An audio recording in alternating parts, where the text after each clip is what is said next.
Mr. Sorchan di dalam channel pengembangan kepribadian atau mentoring self improvement. Saat ini kita belajar bagaimana seorang konektor harus melangkah lebih dulu. Jadi kunci utama daripada menjalin komunikasi dengan sesama itu adalah menemukan titik temu.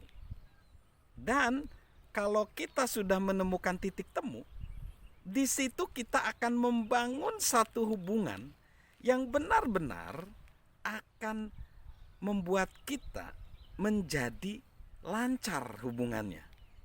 Jadi menemukan titik temu itu adalah rahasia yang paling penting. Nah, ada 4 langkah yang dilakukan agar kita bisa menemukan titik temu. Yang pertama, kita harus bertanya lebih dahulu kepada diri kita sendiri, apakah saya merasakan apa yang orang lain rasakan? Sebelum kita bertanya, apakah orang tersebut merasakan apa yang saya rasakan? Nah, ini penting. Jadi komunikasi yang paling efektif adalah membawa seseorang dalam sebuah perjalanan. Kita tidak dapat membawa orang lain ke dalam perjalanan kecuali kita memulainya dari tempat mereka. Hanya dengan begitu kita dapat menjalin hubungan dan berusaha memimpin mereka kemana kita membawa mereka.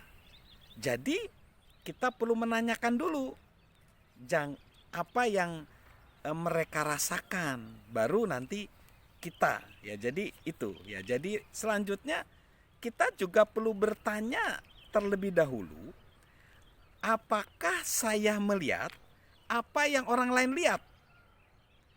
Sebelum kita bertanya, apakah orang lain melihat enggak apa yang saya lihat? Nah, jadi banyak pemimpin ya, seperti saya juga dulu ketika masih muda. Saya ketika memimpin satu organisasi, saya berpikir, andai kata orang melihat apa yang saya lihat, visi ke depan pasti enak ya. Tetapi saya lupa bahwa seharusnya saya melihat dulu apa yang orang lain lihat. Dan jangan orang lain harus melihat apa yang saya lihat.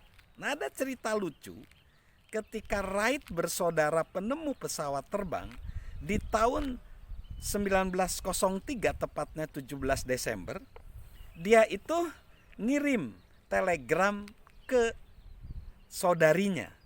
Ya, di posisi dia di North Carolina, saudarinya di Ohio. Lalu telegramnya ini berbunyi, penerbangan pertama hari ini berhasil, bertahan 59 detik. Berharap bisa pulang pada hari Natal ini. Lalu karena saudarinya gembira mendengar berita itu, dia kasih ke editor koran lokal. Dan keesokan harinya bunyi beritanya malah begini, pedagang sepeda populer lokal akan datang pada musim Natal ini. Tetapi aspek penemuan penerbangannya nggak diberitakan. Ini karena apa?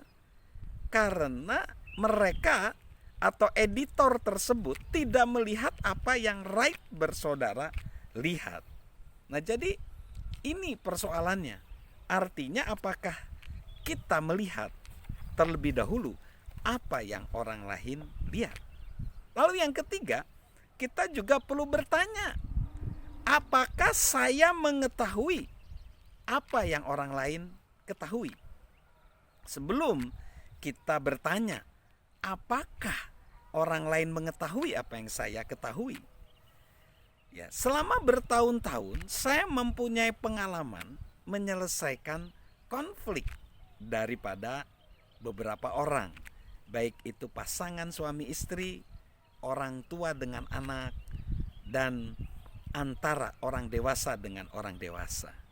Rata-rata konflik tercapai karena apa? orang berusaha untuk mengetahui apa yang dia ketahui itu diusahakan atau dipaksakanlah lebih tepatnya agar orang mengetahui. Seharusnya orang tersebut mengetahui dulu apa yang orang lain ketahui. Jadi perlu dijabarkan dulu apa pokok permasalahannya sehingga konflik terjadi. Setelah itu baru kita bisa menguraikan. Makanya ada kutipan dari Abraham Lincoln berkata demikian, saat saya siap berargumentasi dengan seseorang, saya meluangkan sepertiga dari waktu saya memikirkan tentang diri saya dan apa yang saya katakan, dan 2/3 sisanya untuk memikirkan tentang dia dan apa yang akan ia katakan. Ini tepat ya, di mana kita perlu memahami, mengetahui dari sudut pandang orang tersebut daripada kita memaksakan sudut pandang kita. Lalu yang keempat, bertanyalah lebih dahulu, apakah saya mengetahui apa yang orang lain inginkan? Daripada kita bertanya demikian, apakah engkau mengetahui apa yang saya inginkan? Nah ini, jadi banyak orang menjadi frustasi, tidak bisa berkoneksi karena memaksakan keinginannya sendiri untuk diketahui orang daripada untuk memahami orang lain apa yang diinginkan. Nah makanya kan seorang bernama Charles F. Kettering berbicara demikian, ada perbedaan besar antara mengetahui dan memahami. Anda dapat mengetahui banyak tentang sesuatu dan tidak benar-benar memahaminya. Jadi ini yang perlu diterapkan di dalam relasi antar manusia, relasi antar sesama. Kita dapat mengetahui banyak tentang seseorang, tetapi masih belum mengenalnya. Lebih banyak informasi tidak selalu adalah jawabannya. Untuk mengenal orang, kita harus mengetahui apa yang mereka inginkan dan menuntut dari kita, ya.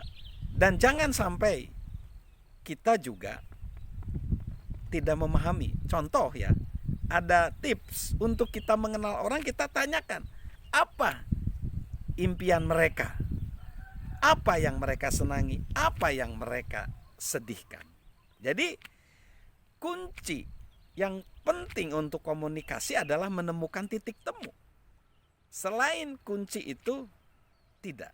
Kalau kita sudah ketemu dengan titik temu yang kita inginkan ketika kita berkoneksi atau berrelasi, kita bisa membahas perbedaan-perbedaan, kita bisa berbagi ide, kita bisa menemukan solusi, dan kita bisa menciptakan sesuatu bersama-sama. Salam konektor dari saya, Mr. Sorchan.